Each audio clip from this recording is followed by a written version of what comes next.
Welcome to Brainish English Stories. The moonlight shone through two small windows and lit up a big, old room. It showed a young man lying still on a bed, wrapped in a sheet like a dead person. His face was pale, he was dead. Suddenly, his face seemed to move, but it was just the shadow of the curtain. The door opened, and a girl came in quietly. She kissed the cold lips of the dead man, looking both sad and proud. His face seemed to move again, but it was only the curtain. Another girl came in. The two girls stood by the bed, one strong and proud, the other soft and weak. "Go away," said the proud girl. "He is mine now that he is dead." The other girl said, "Yes, he is yours." The proud girl looked angry, but the gentle girl sat by the dead man's side. She was very sad. "Edith," called the proud girl. Edith stood up and said, "I will keep quiet until the dead speaks. Go live your life and come back later. We will both forgive you then." "What will be the sign?" asked the proud girl. Edith took a lock of the dead man's hair and said, "This will be the sign." The girls held hands over the dead man. They agreed to meet again far in the future. The proud girl left, looking back as if she thought the dead man frowned at her. Many years passed, and everything seemed different from the night when the two girls stood by the dead man. One of the girls became very old and was known as the old maid in the winding sheet. She lived alone and never came outside, except to follow funerals. Every time someone died, she would walk behind the funeral, wearing a long white dress like a shroud. She was quiet, gentle, and sad, and the people in the town had grown used to seeing her at funerals. They believed it was a bad sign if she wasn't there. Sometimes, she would visit graves at night and stretch out her arms as if she were giving blessings. People thought she brought flowers from heaven, as the graves she visited stayed green even in the snow. One day, the town was busy with people going about their day. The streets were full of merchants, sailors, and other townspeople. Near an old, empty mansion, someone noticed a figure wearing a long white dress. "I see a strange figure," said a sailor, pointing at the woman in white. Others also noticed her, and soon, everyone was talking quietly about the strange sight. "Is there a funeral today?" people asked as they watched the old maid in the winding sheet. They looked around for signs of death, no hearse, no bell, no mourners in black, yet she was there, always linked to funerals. The people were puzzled and worried, feeling like something bad might happen. As she walked through the town, people made way for her. She was old, pale, and thin, dressed in a long white robe. A little boy ran toward her, but when she looked at him with a strange expression, he stopped, unsure and scared. Some said she was like a ghost, and that even a child couldn't touch her. The old maid walked up to an empty mansion, knocked on the door 3 times. People wondered why she would go there, as no one had lived in the house for many years.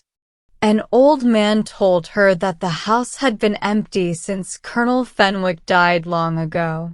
She knocked again, and suddenly, they heard slow footsteps inside the house. The door opened, and the old maid disappeared inside. People were left wondering who opened the door, as some old men thought it was a ghost of a former slave named Caesar, who had died 30 years ago. "She has awakened a servant of the old family," someone said, half jokingly. "Let's wait," said another. "More visitors will come soon. Maybe we should open the graveyard gate." As the evening set in, the crowd slowly started to leave. Just then, a coach, something rare in those days, entered the street. It was old-fashioned and heavy, with a serious-looking driver and footman. The coach made a deep rumbling sound as it rolled to the deserted mansion. "Whose coach is this?" asked someone. The footman didn't reply, but knocked 3 times on the door with the iron hammer. Then he opened the coach door. An old man, who knew a lot about family symbols, looked at the shield on the side of the coach. He whispered that it belonged to a rich family whose last member had recently died. The coach must belong to his widow, he explained. Before more could be said, an old, grand lady stepped out of the coach. She looked proud but sad, with a face that scared the crowd. She climbed the steps, leaning on a cane, and the door opened for her. A torchlight shone on her fine clothes as she went inside. The man who had spoken about the family saw that the torch was held by a figure that looked like old Caesar, a former servant. But the grin on the figure's face was so scary, it would haunt him forever. The coach drove away with a loud noise. The crowd wondered if everything the coach, the old lady, Caesar, and the old maid was just some strange trick. More people gathered, looking up at the house, now lit by the moon. Some old people told stories about the once great family who used to live there. The stories were so vivid that a few people felt like they heard the knocker again, 3 more times. "Impossible," some people exclaimed. "The moon is shining, and there's no one under the porch." "Did the door open?" one person whispered. "Did you see it too?" asked another, surprised. Most people didn't believe anyone else had knocked at the door. However, a few said they saw a red light, like a torch, in the window, as if someone was being led up the stairs. But others thought it was just their imagination. Suddenly, everyone froze in fear. They had heard a terrifying scream from inside the mansion, followed by complete silence. No one knew if they should run away or go inside to solve the mystery. While they were scared, they felt calmer when their clergyman arrived. He was an old, wise man who had guided them for years, with white hair and a beard, leaning on his staff.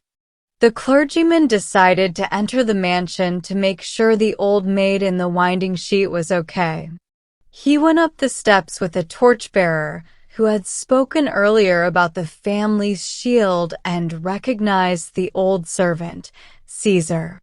They knocked 3 times, but received no response. "It seems old Caesar no longer serves here," said the priest. "It must have been something pretending to be Caesar," the other man replied. "God's will be done," said the clergyman as he opened the door. They began climbing the stairs. As they went up, the old clergyman acted as if he were moving through a crowd, bowing and stepping aside as if greeting people. At the top of the stairs, he prepared to say a prayer. "Shouldn't we ask the people to join us in prayer?" asked his companion. The old clergyman looked around, confused. "Are we alone? I thought I was praying for all the people who had passed away, like I did many times before. I saw their spirits, and the old maid in the winding sheet had led them to their graves." Now fully aware of their task, the clergyman tapped his staff hard on the floor, but no one answered from the empty rooms.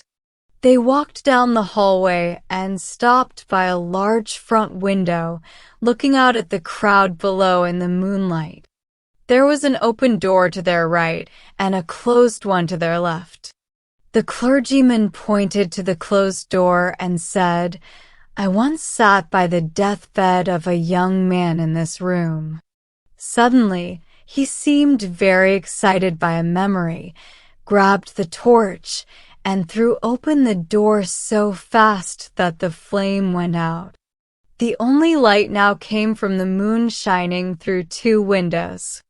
In the moonlight, they saw the old maid in the winding sheet sitting in a tall wooden chair, her hands crossed on her chest, and her head leaning back.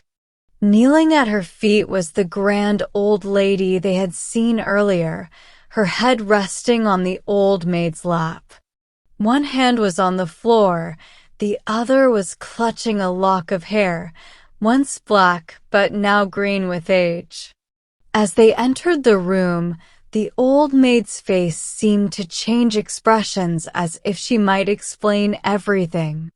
But it was just the shadow of a torn curtain moving between her face and the moonlight. "Both are dead," the clergyman said sadly. "Who will reveal the secret now? It feels like the answer is in my mind, flickering like the light on her face. But now it's gone."